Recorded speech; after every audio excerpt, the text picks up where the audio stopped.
শুভ সকাল, সবাইকে স্বাগত জানাচ্ছি নিউজ 24 নিয়মিত আয়োজন আজ সকালের বাংলাদেশের দর্শক। আজকের পুরো আয়োজন জুড়ে আপনাদের সাথে আছি আমি তাবাসসুম আহমেদ। দর্শক, গতকাল কিন্তু কালবৈশাখী ঝড় অর্থাৎ বৃষ্টি কিন্তু হয়েছে ঢাকা সহ দেশের বেশ কিছু এলাকায়। প্রচণ্ড গরমের তাপদাহ ছাপিয়ে কিন্তু প্রশান্তির বৃষ্টি নেমেছে। এই প্রশান্তি আজও থাকুক, সবসময় বজিয়ে থাকুক, সে শুভকামনায় শুরু করছি আমাদের আজকের আয়োজন। আজকের আয়োজনে প্রথমে আমরা দেখে আসব ইতিহাসের আজকের দিনে বিশেষ কোন ঘটনাগুলো ঘটেছিল।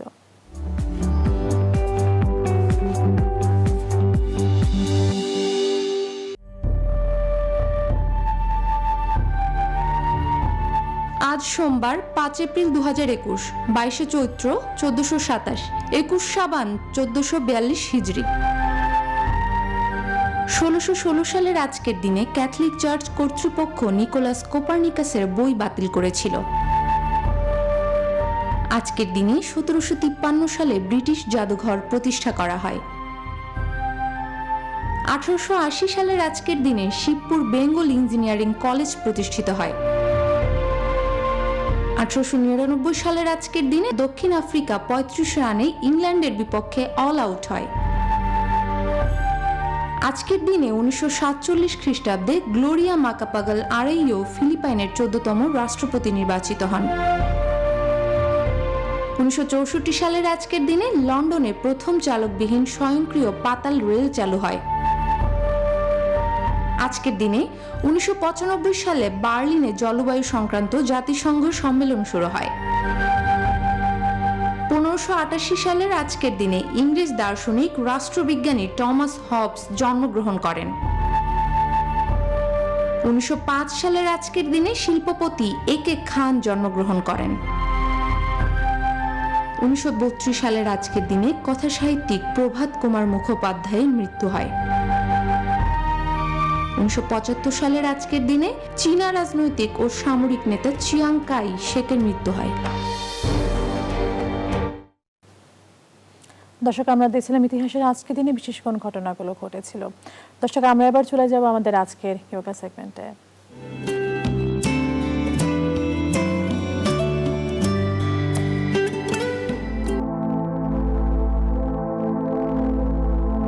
আসসালামু আলাইকুম প্রিয় শরীর, আপনার উপর শান্তি বর্ষিত হোক। আজকের ইয়োগা পর্বে আমি আহমেদ শরীফ আপনাদেরকে স্বাগত জানাচ্ছি। আমার সঙ্গে আছেন ইঞ্জিনিয়ার বিজয়, আছেন নওশিন। চলুন তাহলে শুরু করা যাক। আজকে আমরা একটা আসন চর্চা করব, সেই সঙ্গে প্রাণায়ামের চর্চা করব এবং প্রাকৃতিক প্রক্রিয়ায় ভালো থাকার জন্য সেটাকেও আমরা অনুশীলন করব। তো আজকের আসন, সেই আসনটা অনেক উপকারী আসন। বিশেষ করে আমাদের যে পেলভিক রিজিয়ন আছে সেই পেলভিক রিজিয়নগুলোর সমস্যা দূর করে এবং যাদের ইউরিনারি সিস্টেমের সমস্যা আছে, প্রস্রাবজনিত সমস্যা আছে, ট্রাকে যে সমস্যা আছে তাদের জন্য খুবই উপকারী। তো এই আসনটাকে আমরা অনুশীলন করব এবং সেই আসনের নাম হচ্ছে বদ্ধ কোণাসন। আজকে আমরা করব বদ্ধ কোণাসন। তাহলে আমরা একটু দেখে নেই বদ্ধ কোণাসন কিভাবে করতে হয়। বদ্ধ, ক্লোজড, টাইট করে রাখা, আবদ্ধ অবস্থায় থাকা, এটার নাম হচ্ছে এই থেকে এই আসনের নাম হয়েছে, এই জন্য এটাকে বলা হয় বদ্ধ। আর অনেকটা অ্যাঙ্গেলের সৃষ্টি হয়, কোণের সৃষ্টি হয়, এই জন্য এটাকে বলা হয় বদ্ধ কোণাসন। তো আমরা একটু দেখে নিই কিভাবে করতে হয়। প্রথমে আমরা দণ্ডাসনে বসবো। আমরা একটু দণ্ডাসনে বসার চেষ্টা করি, পা দুটিকে সামনে ছড়িয়ে দিয়ে, পা ছড়িয়ে দিয়ে আমরা বসলাম। দুই হাত দেহের দুপাশে আছে, মেরুদণ্ড স্ট্রেট। এবার আমরা আস্তে আস্তে আমাদের পা দুটোকে একটু ভাঁজ করে পায়ের তলা দুটো আছে সেটাকে আমরা একত্র করব এবং ধীরে ধীরে পাটাকে, কুড়ালিটাকে আমাদের যে জননেন্দ্রিয় আছে, জননেন্দ্রিয়ের দিকে যতটুকু পারি আমরা ততটুকু নিয়ে যাব। সবার যে বেশি আসবে তা কিন্তু না, কারো কম আসবে, কারো একটু বেশি আসবে, যার যতটুকু আসে ততটুকু নেবেন।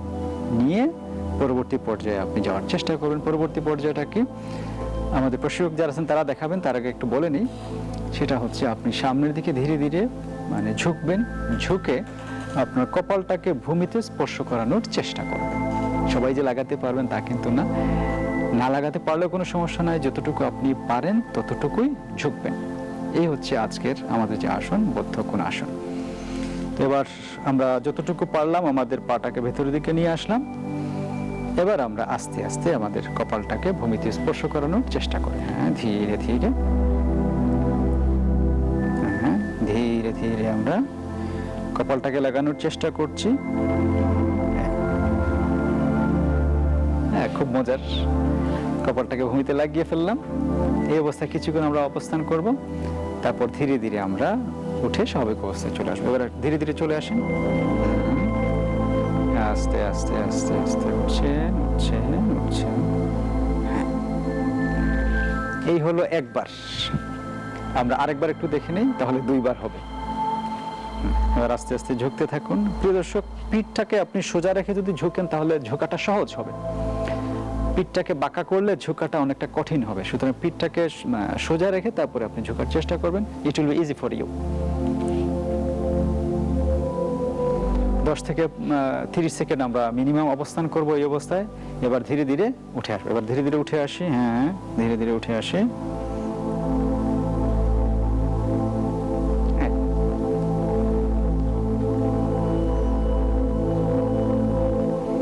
স্বাভাবিক অবস্থায় এইভাবে আরাম করে বসে।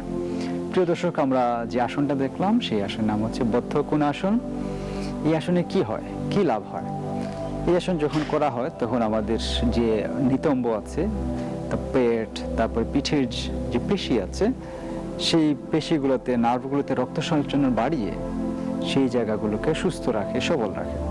আসনটিতে কিডনিতে কিন্তু চাপ পড়ে, তো কিডনির উপকার হয়। প্রোস্টেট গ্ল্যান্ড, বিশেষ করে যাদের পুরুষদের বয়স বেশি হয়ে যায় তখন তারা একটা সমস্যায় ভোগেন, প্রোস্টেট গ্ল্যান্ডজনিত সমস্যা, যার ফলে ইউরিনারি সিস্টেমের এই সমস্যার কারণে, কিংবা এটা রিপ্রোডাক্টিভ সিস্টেমের সঙ্গে সংশ্লিষ্ট, প্রজননতন্ত্রের সঙ্গে সংশ্লিষ্ট, যার ফলে তারা নানা ধরনের সমস্যায় ভোগেন। তো এটা এই প্রোস্টেট গ্ল্যান্ডের উপকারেও কাজে লাগে। মূত্র যে থলি আছে, যে ব্লাডারটা আছে, ব্লাডারে আপনার ইউরিনটাকে ধরে রাখতে সহযোগিতা করে। তো এই জন্য মূত্রথলিটাকে এটা ভালো রাখে। সায়াটিকার ব্যথা যাদের আছে, অর্থাৎ এখান থেকে শুরু করে যে একদম পায়ের নিচ পর্যন্ত নার্ভ গিয়েছে, শক্তিশালী একটা নার্ভ, একটা বড় নার্ভ, সেই নার্ভটাকে ভালো রাখার ক্ষেত্রেও আমরা এই আসনটাকে কাজে লাগাতে পারি। তারপরে হার্নিয়া যাদের হয়ে থাকে, এই হার্নিয়া থেকে নিরাময় লাভ করার জন্য আমরা এটাকে অনুশীলন করতে পারি। এবং এই হার্নিয়া হওয়ার পরটাকে রোধ করে, যত আমরা অনুশীলন করবো তত ভবিষ্যতে আপনার হার্নিয়া হওয়ার সম্ভাবনাটা কম থাকবে।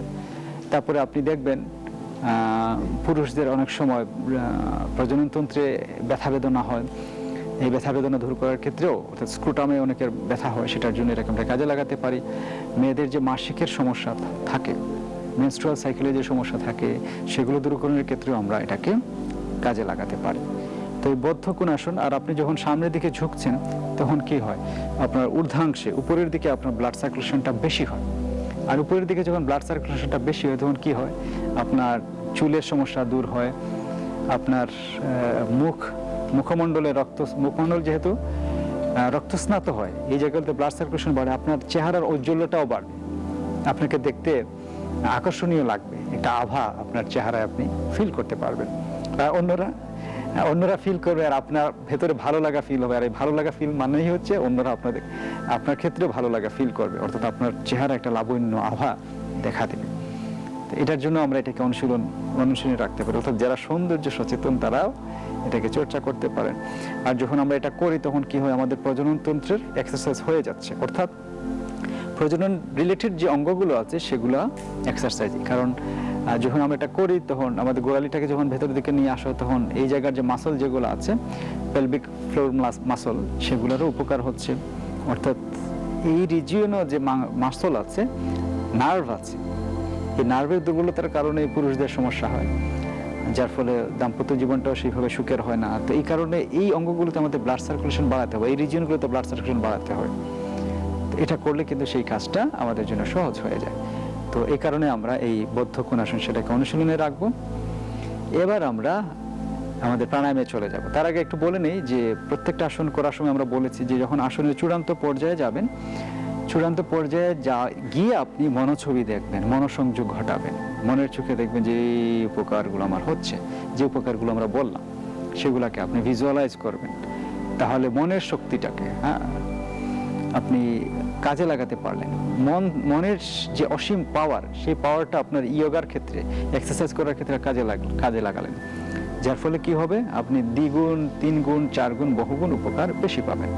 কোয়ান্টাম ইয়োগাতে এটাকেই স্থির করা হয়েছে যে না, আপনাকে প্রত্যেকটা আসন করা অবস্থায় মনোছবি দেখতে হবে। আর যদি কোনো কারণে আপনার আসন করা অবস্থায় ভিজুয়ালাইজ করতে কষ্ট হয়, একটা উপকার মনে আছে, এই একটা উপকারটাকেই ভিজুয়ালাইজ করেন।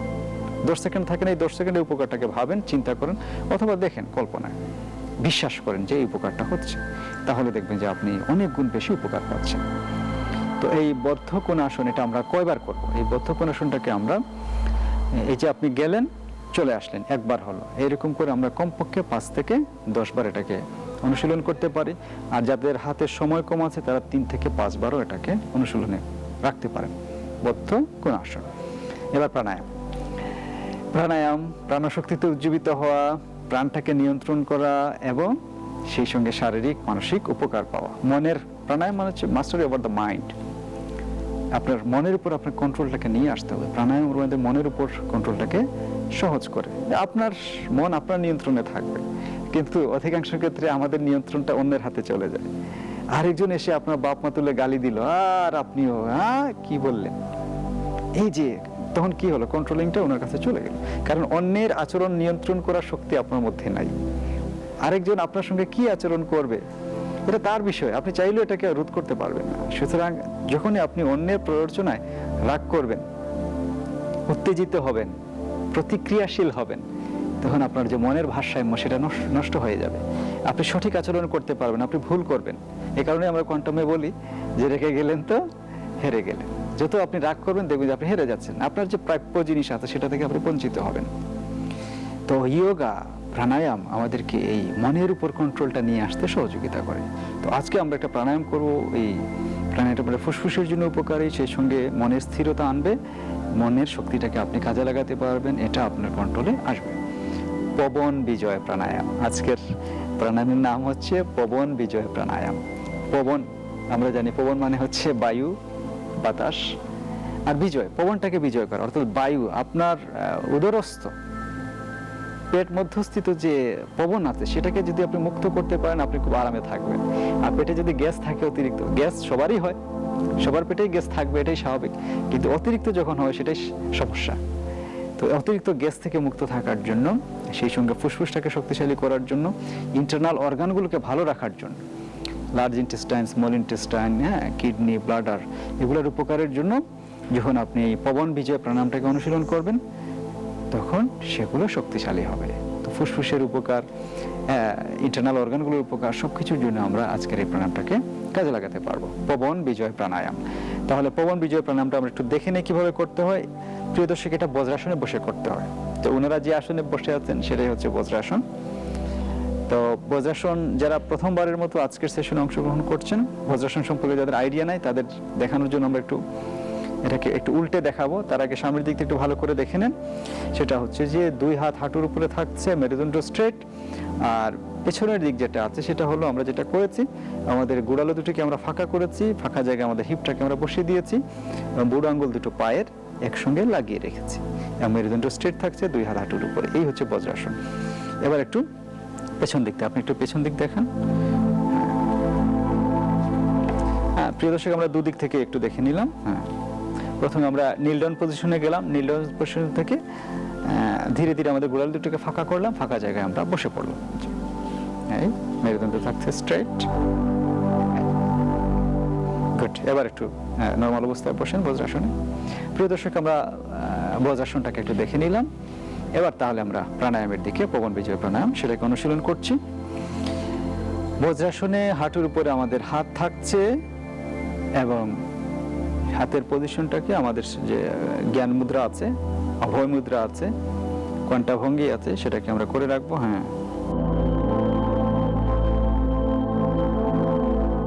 এই আমাদের পজিশন। এই পজিশনে আমরা কি করব, আমাদের সহযোগী ইনস্ট্রাক্টর যারা আছেন তারা দেখাবেন। প্রক্রিয়াটা একটু ব্যাখ্যা করে নিই। দম নিতে নিতে আমাদের যে পেট আছে, নিচের দিকের যে পেট আছে, তো পেটটাকে আমরা ভেতরের দিকে নিয়ে যাওয়ার চেষ্টা করব। দম নিতে নিতে পেটটা ভেতর দিকে চলে যাবে, তারপরে আস্তে আস্তে আমরা নাক দিয়ে দমটাকে ছেড়ে দেবো। নাক দিয়ে দম নিচ্ছি, নাক দিয়ে ছাড়ছি। শুধুমাত্র যখন দম নিচ্ছি, দম নেওয়ার সঙ্গে সঙ্গে পেটটাকে আমরা ভেতরের দিকে নিয়ে যাওয়ার চেষ্টা করছি, তারপরে আমরা নাক দিয়ে দমটাকে ছেড়ে দিচ্ছি। তো এবার তাহলে আমরা শুরু করে দিই। আমরা বজ্রাসনে বসে আছি, এবার দম নেন, দম নিতে নিতে পেটটাকে ভেতরের দিকে নিয়ে যান। প্রিয় দর্শক, এই যে পেট কিন্তু ভেতরের দিকে চলে গিয়েছে, হ্যাঁ, এটা কিন্তু ভেতরে চলে গিয়েছে। এবার দম ছাড়তে ছাড়তে এটাকে রিল্যাক্স করে দেন, ছেড়ে দিন। অর্থাৎ দম নিচ্ছেন, আরেকবার একটু করেন, হ্যাঁ, করতে থাকেন। দম নিচ্ছেন, পেটটা ভেতরের দিকে যাচ্ছে, হ্যাঁ, দম ছাড়ছেন, রিলিজ করে দিচ্ছেন, রিল্যাক্স করে দিচ্ছেন। হ্যাঁ, আরেকবার একটু করেন, হ্যাঁ, নাক দিয়ে দম নিন। এই যে পেট ভেতরের দিকে যাচ্ছে যাচ্ছে, হ্যাঁ, নরম হয়ে এই যে হয়ে গেল। এই এবার আস্তে আস্তে দমটাকে ছেড়ে দিচ্ছেন।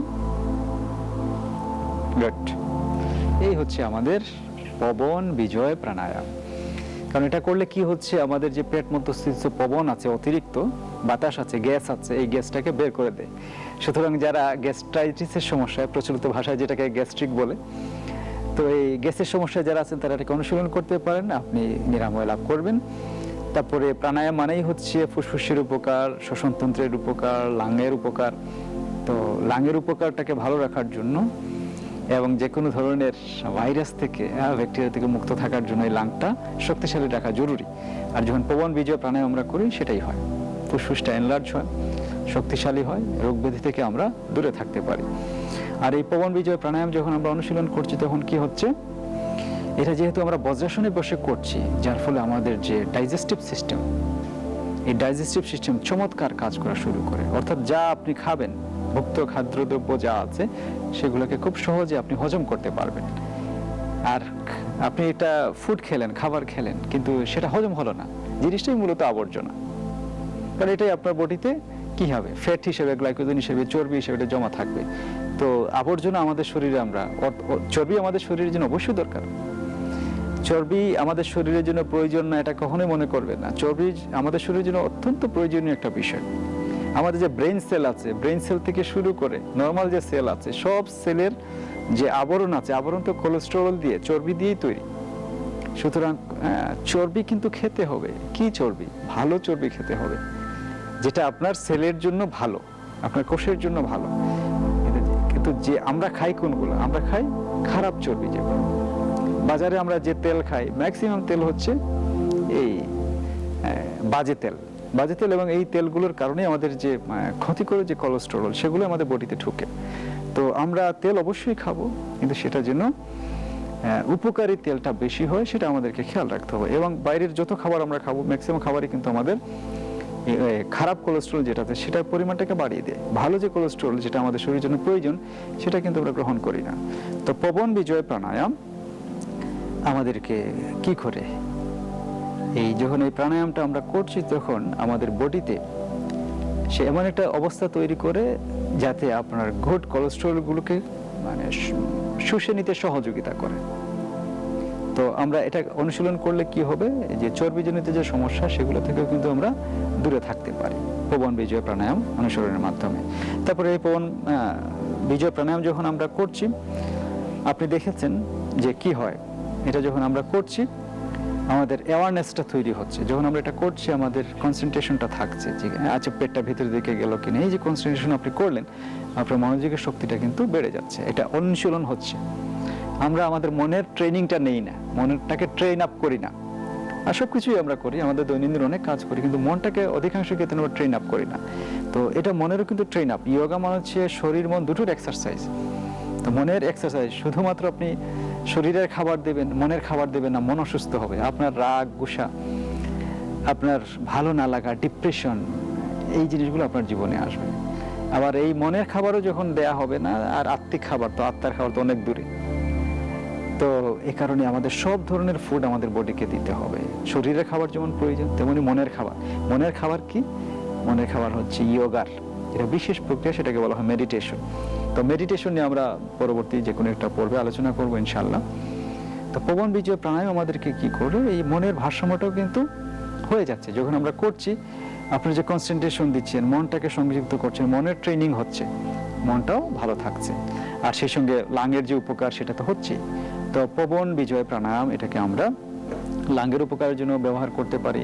বজ্রাসনের যত উপকার আছে, অর্থাৎ আপনি হাঁটতে চলতে আপনার কষ্ট হচ্ছে, এটাকে অনুশীলন করেন, দেখবেন যে আপনার হাঁটা চলাটা সহজ হচ্ছে। পাহাড়ে ওঠা নামা, সিঁড়ি ওঠা নামা, এক জায়গা থেকে আরেক জায়গায় চলে যাওয়া, হ্যাঁ, এই জিনিসগুলো আপনার সহজ হবে যখন আপনি পবন বিজয় প্রাণায়ামটাকে অনুশীলন করবেন। যেহেতু আপনি এটা বজ্রাসনে বসে অনুশীলন করছেন, পাটা বজ্রে নিয়ে শক্তিশালী হবে।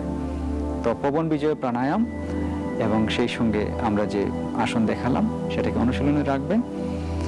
আরেকটা জিনিস, প্রাকৃতিকভাবে ভালো থাকার জন্য আজকের যে টিপস, এটা হচ্ছে খুব গুরুত্বপূর্ণ। প্রিয় দর্শক, প্রকৃতি আমাদেরকে এমনভাবে সবকিছু উজাড় করে দিয়েছে, আপনাকে বেছে নিতে হবে। সব আছে প্রকৃতিতে। আর যিনি প্রচেষ্টা গ্রহণ করেন তিনি কিন্তু সুস্থ থাকেন, সবল থাকেন। আল্লাহ তাআলা সব দিয়ে রেখেছেন আমাদেরকে, কিন্তু আপনি যদি না নেন, তার নিয়ামতটাকে আপনি না নেন, তাহলে তো এটা ব্যবহার হলো না। তো নিয়ামতগুলো আমাদেরকে নিতে হবে। এই যে প্রাকৃতিক টিপস যেটার কথা আমরা বলছিলাম, সেটা হচ্ছে ডিম।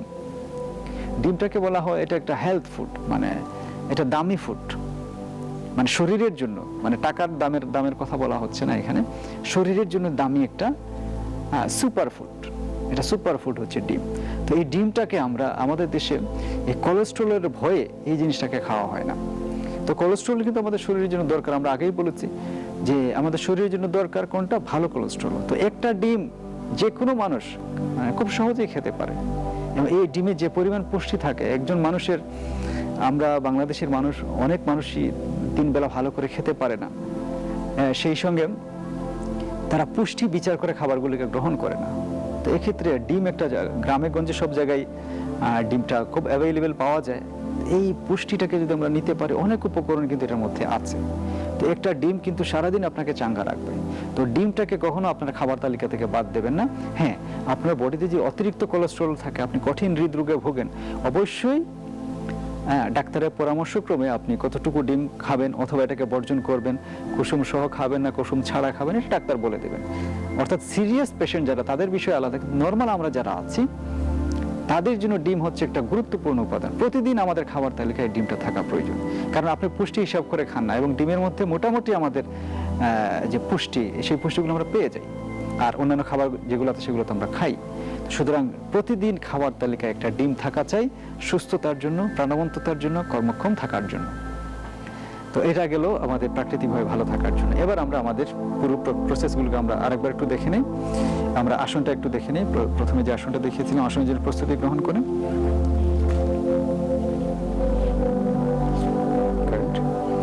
এবার পাটাকে ভাঁজ করে নির্দিষ্ট প্রক্রিয়া আমরা আসনের দিকে অগ্রসর হই। হ্যাঁ, গুড। অর্থাৎ আমরা যে আসনটা এখন করছি সেটা হচ্ছে বদ্ধ কোণ আসন। আরেকবার একটু দেখে নিলাম যাতে আপনারা এটাকে ভালো করে অনুশীলন করতে পারেন।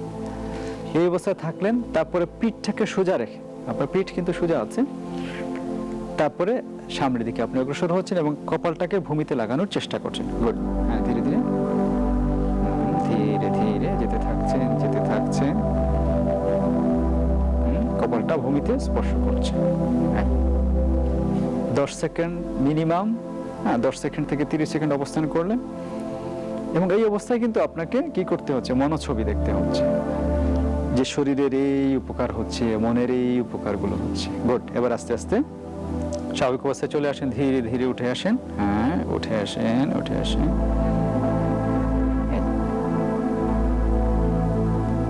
এই গেল আমাদের বদ্ধ কোণ আসন। এটা আমরা কমপক্ষে 3 থেকে 5 বার, ঊর্ধ্বে করলে আপনি 5 থেকে 10 বারও করতে পারেন, কোনো সমস্যা নেই। তাহলে গেল বদ্ধ কোণ আসন। এবার আমরা পবন বিজয় যে প্রাণায়াম, সেটাকে আরেকবার একটু দেখে নিই, তাহলে আপনাদের জন্য সুবিধা হবে। আমরা একটু বজ্রাসনে বসবো। প্রথমে একটু বজ্রাসনে বসি। গুড। মেরুদণ্ড সোজা থাকলেও আমরা বজ্রাসনে বসে আছি। এই বজ্রাসন অবস্থায় আমরা হাতের ভঙ্গি, কণ্ঠা ভঙ্গি অবস্থায় আমরা রেখে দিতে পারি, জ্ঞান মুদ্রা বা অভয় মুদ্রা। হ্যাঁ, এরপর আমরা কি করব, আমাদের দম নিতে নিতে আমাদের পেটটাকে ভেতরের দিকে নিয়ে যাব। হ্যাঁ, দম নিচ্ছি, পেটটা ভেতরের দিকে যাচ্ছে। হ্যাঁ, যাচ্ছে।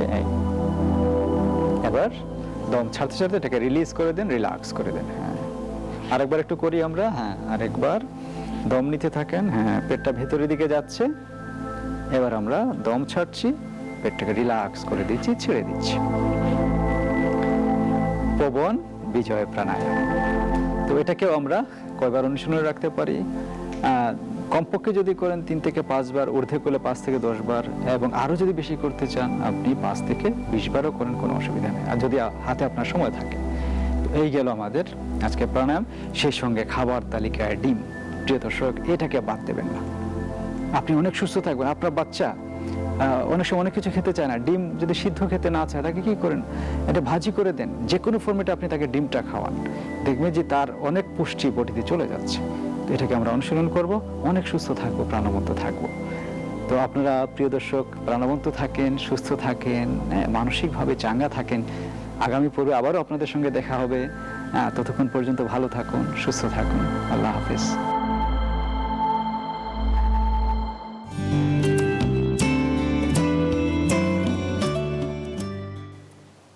দর্শক, আপনারা দেখছিলেন আমাদের নিয়মিত আয়োজন ইয়োগা সেগমেন্ট। আমরা আশা করব আপনারা প্রত্যেকে বাসায় নিয়মিত ইয়োগা চর্চা করবেন এবং নিজেদের জীবনে উপকৃত হবেন। দর্শক, আজ সকালে বাংলাদেশের এই পর্যায়ে নিচ্ছে ছোট্ট একটি বিরতি। কোথাও যাবেন না, ফিরছি খুব শীঘ্রই।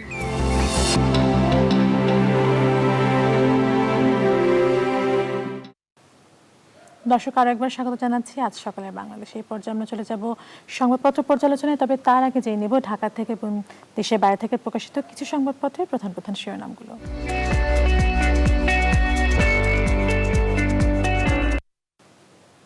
দর্শক, প্রথমে জানিয়ে দিচ্ছি বাংলাদেশ প্রতিদিনের শিরোনাম। তারা শিরোনাম করেছে আজ থেকে লকডাউন। এছাড়া শিরোনাম রয়েছে হেফাজত আগুন নিয়ে খেলছে বলেছেন প্রধানমন্ত্রী। লকডাউনকে ঘিরে আরেকটি শিরোনাম রয়েছে খেটে খাওয়া মানুষের কি হবে। হেফাজতের আমির সহ 54 নেতার প্রতিষ্ঠানের ব্যাংক হিসাব তলব। কালের কণ্ঠ রয়েছে দর্শকের পর আমার কাছে। তারা শিরোনাম করেছে নানা শঙ্কায় নিষেধাজ্ঞা শুরু, টিকায় এগিয়ে গিয়েও পিছিয়ে পড়ছে দেশ। এছাড়া রয়েছে 24 হেফাজত নেতার ব্যাংক হিসেব তলব। প্রথম আলো শিরোনাম যদি একটু জানাতে চাই, শিরোনাম রয়েছে সংক্রমণ মোকাবেলায় 7 দিনের লকডাউন। এছাড়া শিরোনাম রয়েছে বিজিএমইএ সভাপতি হচ্ছেন ফারুক হাসান। দর্শক, সমকাল রয়েছে পর আমার কাছে। তারা শিরোনাম করেছে স্বাস্থ্যবিধি ভেঙে মানুষ গ্রামে, লকডাউন কার্যকর করা নিয়েই চ্যালেঞ্জ। এছাড়া রয়েছে হেফাজতের 24 নেতার ব্যাংক হিসেব তলব। দর্শক, ডেইলি সান রয়েছে পর আমার কাছে। তারা শিরোনাম করেছে কান্ট্রি গোজ ইনটু উইক লকডাউন। এছাড়া শিরোনাম রয়েছে saving public life first priority PM. আমি যদি এবার একটু দ্য ডেইলি স্টারের শিরোনাম জানাতে চাই, তারা শিরোনাম করেছে রাশ কাউস অন লকডাউন ইভ। এছাড়া রয়েছে 7 days restrictions. Bangla news 24.com রয়েছে পর আমার কাছে। তারা শিরোনাম করেছে গাইবান্ধায় কালবৈশাখী ঝড়ে 8 জন নিহত। এছাড়া শিরোনাম রয়েছে এমবিবিএস ভর্তি পরীক্ষার ফল প্রকাশ। দর্শক, দেশে বাইরে থেকে প্রকাশিত দ্য নিউ ইয়র্ক টাইমস হচ্ছে সবশেষ আমার কাছে। তারা শিরোনাম করেছে a car crash in the California desert, how 13 died riding in one SUV. দর্শক, এই ছিল মোটামুটি ঢাকা থেকে প্রকাশিত এবং দেশের বাইরে থেকে প্রকাশিত কিছু সংবাদপত্রের প্রধান প্রধান শিরোনাম। আমরা এবার চলে যেতে চাচ্ছি আমাদের আজকের পর্যালোচনায়। যুক্ত হচ্ছেন ঢাকা শিশু হসপিটালের রোগতত্ত্ববিদ ডাক্তার কিঙ্কর ঘোষ। কিঙ্কর ঘোষ, আপনাকে স্বাগত জানাচ্ছি আমাদের আজকের আয়োজনে। শুভ সকাল। জি, শুভ সকাল। ধন্যবাদ। জি, আপনি নিশ্চয়ই শুনছিলেন আমি শিরোনামগুলো পড়ছিলাম। আসলে বলার বাকি রাখে না যে এই মুহূর্তে সবচেয়ে বেশি গুরুত্বপূর্ণ যে বিষয়টি আমাদের দেশ সহ পুরো বিশ্বে, সেটা হলো করোনার সংক্রমণের হার বৃদ্ধি পাচ্ছে, যার জন্য কিন্তু আগামী 1 সপ্তাহের জন্য আজকে থেকে লকডাউনের ঘোষণা এসেছে। অনেক বিধিনিষেধ এখানে দেওয়া হয়েছে, নির্দেশনা দেওয়া হয়েছে। আমি জানতে চাচ্ছি যে বিধিনিষেধ দেওয়া হয়েছে আসলে এগুলো কতটুকু মেনে চলা সম্ভব, তার চেয়ে বড় কথা আসলে এটুকু হলেই কি হবে, নাকি আসলে আমাদের সচেতনতা কতটুকু জরুরি, আপনি যদি একটু বলতেন।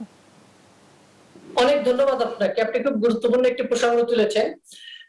আপনি দেখছেন যে আপনি নিজেই বলেছেন যে আমাদের শুধু কি লকডাউনে যথেষ্ট নাকি অন্যান্য বিষয়গুলো দরকার।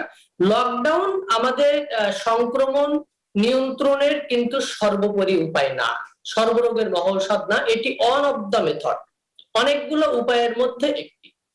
এর বাইরে আমাদেরকে কিন্তু যে স্বাস্থ্যবিধি মানা বা অন্যান্য যে বিধিনিষেধ সেগুলো কিন্তু আমাদেরকে মানতে হবে। আরেকটি বিষয়, আপনি কার্যকারিতার কথা বলেছেন। আমরা কিন্তু লকডাউন এর কথাটা আমি ব্যবহার করার থেকে স্বাচ্ছন্দ্য বোধ করছি যে কিছু বিধিনিষেধ আরোপ করা হয়েছে। যেমন জনপ্রশাসন মন্ত্রণালয়ের মাননীয় প্রতিমন্ত্রী বলেছেন যে 18 দফার প্রেক্ষিতে যে 18 দফাটা জারি করা হয়েছিল সেটা কঠোরভাবে পালন করার জন্য এই বিধিনিষেধগুলো জারি করা হলো। অ্যাকচুয়ালি লকডাউন আমি এটাকে বলবো না, কারণ লকডাউন বলতে যেটা বোঝায় যে চীনের মতো দেশে যেভাবে ঘরে ঘরে খাবার পৌঁছে দিয়ে লকডাউন করা হয়েছে সেটা আমরা করতে পারবো না। আমাদের প্রেক্ষাপটটা একটু ভিন্ন, ওভার ক্রাউডেড পপুলেশন, আমাদের সবকিছু মিলে আমাদের ওই ধরনের লকডাউন করা সম্ভব না।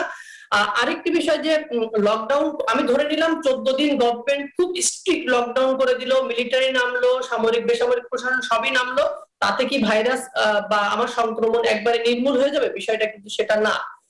লকডাউনের পরেও কিন্তু অনেক মানে আমরা দেখেছি যে সংক্রমণ বৃদ্ধি পায়।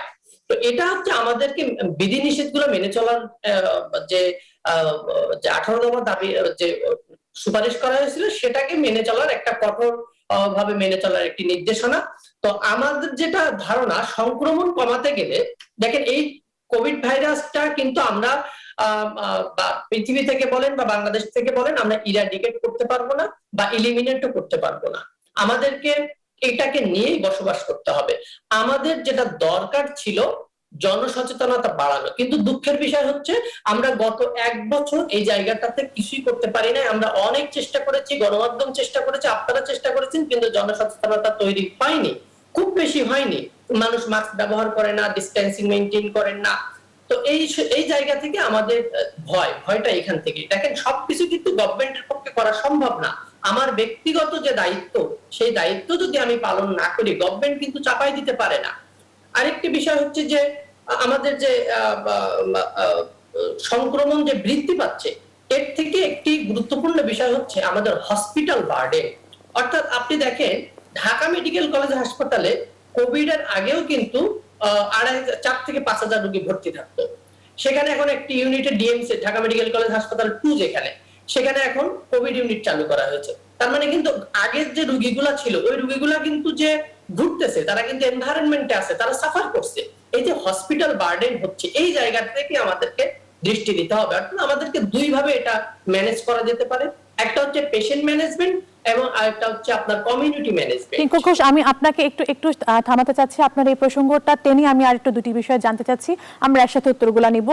সেটি হলো যে আসলে কি তাহলে আমরা বলতে পারি যে মানুষ করোনার যে ভয়াবহতা এটা বুঝতে পারছে না, এই জন্য কি হয়তো তারা এই ধরনের উদাসীনতা দেখাচ্ছে? আপনি নিজে একজন ডাক্তার, আপনি নিশ্চয়ই অনেক ভালোভাবে বুঝাতে পারবেন যে এইটির ভয়াবহতা কতটুকু। আরেকটি ব্যাপার যে আপনি নিজে একজন করোনা জয়ী মানুষ, আপনার নিজস্ব অভিজ্ঞতাগুলো, কারণ এরকম অনেক মানুষ আছেন যারা করোনা হয়ে সুস্থ হয়েছেন কিন্তু অনেক কিছু এখন ফেস করছেন, তাদের উদ্দেশ্যে যদি কিছু বলেন, এই আপনার উত্তরের সাথে এই 2টি ব্যাপার যদি একটু আমাদেরকে সংযুক্ত করে বলেন। দেখেন আমাদের যার করোনা হয়নি বা আমার প্রান্তিক জনগোষ্ঠীর ম্যাক্সিমাম অংশ তারা করোনাকে কোনো তোয়াক্কাই করছেন না, এটা হচ্ছে সব থেকে ভয়ের ব্যাপার। কিন্তু যিনি সাফার করছেন তিনি কিন্তু খুব ভালোভাবে উপলব্ধি করতে পেরেছেন। আমি নিজেও কিন্তু সেটা একজন ভুক্তভোগী এবং খুব ভালোভাবে ভুক্তভোগী। তো এই বিষয়টা হচ্ছে এটাই যে আমাদের কথাগুলো তারা কানে নিচ্ছেন না। আমি একটি বিষয় আপনাকে বলতে চাই, কোভিড-19 যখন প্রথমে আসছিল 2019 লাস্টে বা আমরা 2020 যে মেজারমেন্ট গুলো নিয়েছিলাম, এই ভ্যারিয়েন্ট গুলা কিন্তু তার থেকে বেশি কন্টাজিয়াস, অনেক বেশি কন্টাজিয়াস, অনেক বেশি হার্মফুল। আমাদের যে বিসিসি গুলো আমরা 2020 সালে ব্যবহার করেছিলাম, অর্থাৎ বিহেভিয়ারাল সেন্স কমিউনিকেশনের জন্য যে মেসেজ গুলো আমরা ব্যবহার করেছিলাম, আমার মনে হয় আমাদের মেসেজ গুলো আরেকটু আপডেট করা দরকার। কারণ আমরা বারবার বলছি মাস্ক পরেন, মাস্ক পরেন, মাস্ক পরেন। আমি যদি আপনাকে প্রশ্ন করি যে শুধু কি মাস্ক পরলে আমার ইনফেকশন কন্ট্রোল হবে? নো, আমাকে 3টা জিনিসই করতে হবে। মাস্কও পরতে হবে, সোশ্যাল ডিস্টেন্সিংও করতে হবে, সাথে আমাকে হ্যান্ড স্যানিটাইজ করতে হবে। অর্থাৎ আমরা বারবার যেটা বলছি যে টি মানে হচ্ছে আমার নাক, মুখ, চোখ, এর মাধ্যমে যাতে কোনোভাবেই যাতে সংক্রমণটা এর মাধ্যমেই হয়। তো আমার হাত পরিষ্কার রাখলে এবং আমি যদি একটা ফেস শিল্ড বা একটা গগলস ব্যবহার করতে পারি এবং মাস্ক ব্যবহার করতে পারি, দেন কিন্তু এটা কন্ট্রোল করা সম্ভব। আমাদের দেশে যে মাস্ক, হ্যাঁ আমরা মাস্ক ব্যবহার করছি, কিন্তু সেটা বৈজ্ঞানিক সম্মত ভাবে বা বিজ্ঞান সম্মত ভাবে আমরা কিন্তু ব্যবহার করছি না, যার জন্য কিন্তু আমাদের ইনফেকশন কন্ট্রোলে খুব বেশি সেটা পার্টিসিপেট করতে পারছে না। জি, আপনাকে ধন্যবাদ কিঙ্কর ঘোষ। আমি আরেকটা ছোট্ট একটু জানতে চাই, যেহেতু আপনি নিজে করোনা পেশেন্ট ছিলেন, সুস্থ হয়েছেন, এখন আসলে যারা এখন বর্তমানে এরকম আছেন, যারা সুস্থ হয়ে গেছেন, অনেক ধরনের সমস্যার সম্মুখীন তারা হচ্ছে, আপনি যদি একটু বলেন তাদের হয়তো অনেক উপকার হতে পারে, তারা হয়তো কিছুটা হলেও আশ্বস্ত হবেন যে না, তারা হয়তো খুব একটা রিস্কে নেই, একটু যদি বলতেন ছোট করে। আমাদের ক্ষেত্রে যে সমস্যাগুলো হয়েছিল সেটা হচ্ছে যেটা খুব কমন দেখা যায় না, যেটা নিউ ভেরিয়েন্টের ক্ষেত্রে সাথে কিন্তু নিউ সিমটম, কিছু সাইন সিমটম অ্যারাইজ করেছে। যেমন আর কিছু সমস্যা আছে আনকন্ট্রোল ডায়রিয়া। আনকন্ট্রোল ডায়রিয়ার সাথে আপনার অনেক সময় নেইল বেডের কালারও ডিসকালারেশন হয়ে যেতে পারে, আমরা বলি ব্ল্যাকিশ, যেটা অনেক সময় আমরা দেখেছি এবং আমার নিজের ক্ষেত্রেও হয়েছে। র্যাশ থাকতে পারে, এগুলো কিন্তু খুব বেশি গত বছর কমন ছিল না। এরপরে যেটা পোস্ট কোভিড যে সিমটম গুলো বা পোস্ট কোভিড কমপ্লিকেশন গুলো আমার কাছে মনে হচ্ছে আরো একটু বেশি, সেটা আপনার যে লেথার্জিক ভাব, আমরা যেটাকে বলি উইকনেস, সেটা কিন্তু আপনার দীর্ঘমেয়াদী থাকতে পারে। এবং পোস্ট কোভিড যে কফ বা কাশি বা এগুলোও কিন্তু পারসিস্ট করতে পারে। এবং সবথেকে একটি বড় সমস্যা হচ্ছে কিছু সেন্ট্রাল নার্ভাস সিস্টেম রিলেটেড কিছু সিমটম বা সাইন দেখা যায়, যেমন শর্ট টার্ম মেমোরি লস বা ডিমেনশিয়া বা হচ্ছে হেডেক, এই ধরনের কিছু জটিলতা কিন্তু আমরা অনেক রোগীর ক্ষেত্রে পাচ্ছি এবং আমি আমার নিজের ক্ষেত্রেও কিন্তু দেখেছি। তো এটা কিন্তু গত বছরের থেকে একটু ডিফারেন্ট ছিল।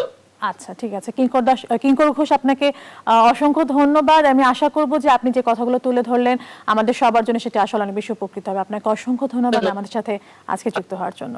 দর্শক, আজকের সংবাদপত্র পর্যালোচনায় আমাদের সাথে যুক্ত হয়েছিলেন ঢাকা শিশু হসপিটালের রোগতত্ত্ববিদ ডাক্তার কিঙ্কর ঘোষ। আমরা এই পর্যায়ে চলে যাব রাশিফলে, জানাবেন কেসি পাল।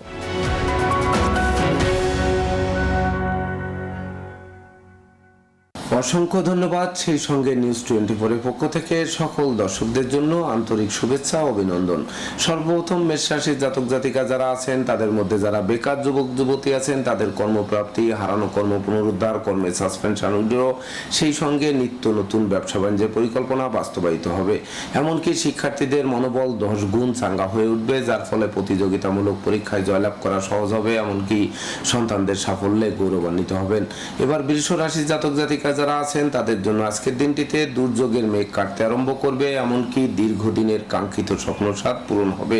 সেই সঙ্গে প্রেমিক প্রেমিকাদের প্রেম বিবাহের মাধ্যমে সমাজে স্বীকৃতি পেতে পারে। এমনকি নতুন প্রেম, নতুন বন্ধুত্ব সুদূর প্রসারী হতে পারে। তাছাড়া গৃহবাড়িতে নতুন আসবাবপত্র, বস্ত্রালঙ্কার ও খেলনা সামগ্রীর পসরা সাজতে পারে। শরীর স্বাস্থ্যের প্রতি তীক্ষ্ণ নজর রাখতে হবে।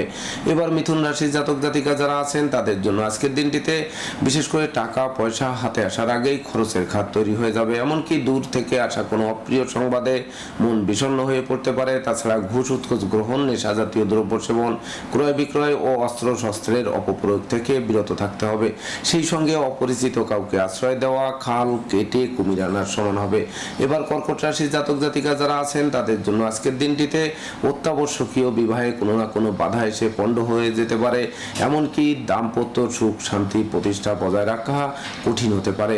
অবশ্য জীবনসাথী ও জীবন সঙ্গীর কর্মপ্রাপ্তির বাসনা পূরণের দিকে ধাবিত হবে। সেই সঙ্গে সম্ভাব্য ক্ষেত্রে জন্মগ্রহণ করা শিশুটিকে নিয়ে হাসপাতালে চক্কর কাটতে হতে পারে। তথাপিও জীবন অবসানের সম্ভাবনা নেই বললেই চলে।